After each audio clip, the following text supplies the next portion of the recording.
Hi అందరికీ, welcome back to my channel DJ foods and taste. ఈరోజు recipe వచ్చేసి బీరకాయ చట్నీ అండి. చాలామంది బీరకాయ కర్రీని తినడానికి ఇష్టపడారు కదా. నా స్టైల్లో బీరకాయ చట్నీ చేయండి, చాలా అంటే చాలా బాగుంటుంది. ఫస్ట్ ప్రాసెస్లోకి వెళ్దాం, వచ్చేయండి. ఫస్ట్ గ్యాస్ మీద ప్యాన్ పెట్టుకోవాలి. ప్యాన్ హీట్ అయిన తర్వాత ఆయిల్ పోసుకోవాలి. ఆయిల్ హీట్ అయిన తర్వాత ధనియాలు 1 స్పూన్ జీలకర్ర వేసుకోవాలి. జీలకర్ర వేసుకొని మనకి తగినన్ని పల్లీలు వేసుకోవాలి. వేసుకొని ఇవి గోల్డెన్ బ్రౌన్ వచ్చేంత వరకు వేయించుకోవాలి.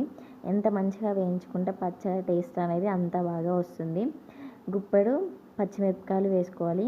పచ్చిమిరపకాయలు కూడా పచ్చివాసన పోయేంత వరకు వేయించుకోవాలి. దీంట్లోకి 4-5 రెమ్మలు వెల్లుల్లి రెబ్బలు వేసుకొని ఇవి కూడా మంచిగా వేయించుకోవాలి. వేయించుకున్న తర్వాత ఇప్పుడు ఒక మిక్సీ జార్ తీసుకొని మనం ముందుగా వేయించి పెట్టుకున్న మిశ్రమాన్ని దాంట్లో మిక్సీ జార్లోకి వేసేసుకోవాలి. వేసేసుకున్న తర్వాత ఇంకో గ్యాస్ మీద ప్యాన్ తీసుకొని దాంట్లోకి కొంచెం ఆయిల్ పోసుకొని మనం ముందుగా కట్ చేసి పెట్టుకున్న బీరకాయ ముక్కలు అనేది వేసుకోవాలి. సాఫ్ట్గా కుక్ అవ్వడానికి కొంచెం సాల్ట్ వేసేసుకుందాము.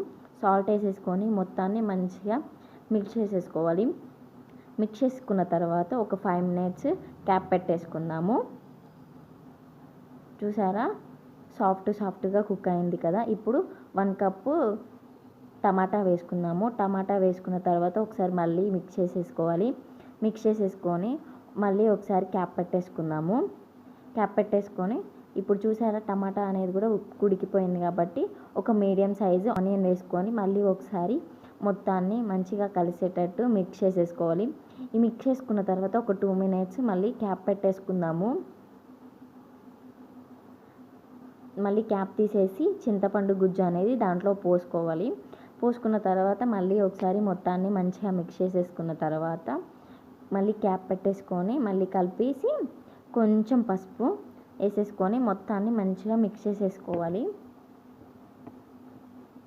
మంచిగా మిక్స్ చేసేసుకున్న తర్వాత మళ్ళీ అంత మంచిగా దగ్గరికి కుక్ అవ్వడానికి మళ్ళీ క్యాప్ పెట్టేసుకుందాము. చూడండి ఎంత సాఫ్ట్గా కుక్ అయిందో. ఇప్పుడు 1 కప్పు కొత్తిమీర వేసేసుకొని మొత్తాన్ని మంచిగా మిక్స్ చేసేసుకోవాలి. మిక్స్ చేసేసుకొని ఇది దగ్గర పడేంతసేపు కుక్ చేసుకుందాము, ఒక 1 మినిట్. చూసారా, కుక్ అయిపోయింది. ఇది చల్లారాక మిక్సీ జార్లోకి తీసుకుందాము. మిక్సీ జార్లో తీసుకొని మిక్సీ పట్టేసుకోవడమే మెత్తగా.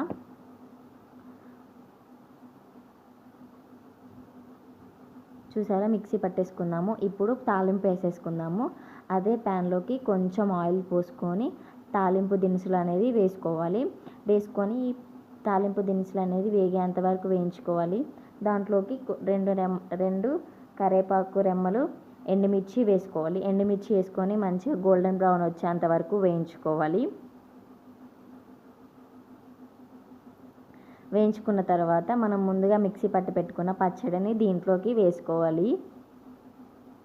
వేసుకొని మొత్తాన్ని మంచిగా కలుపుకోవాలండి.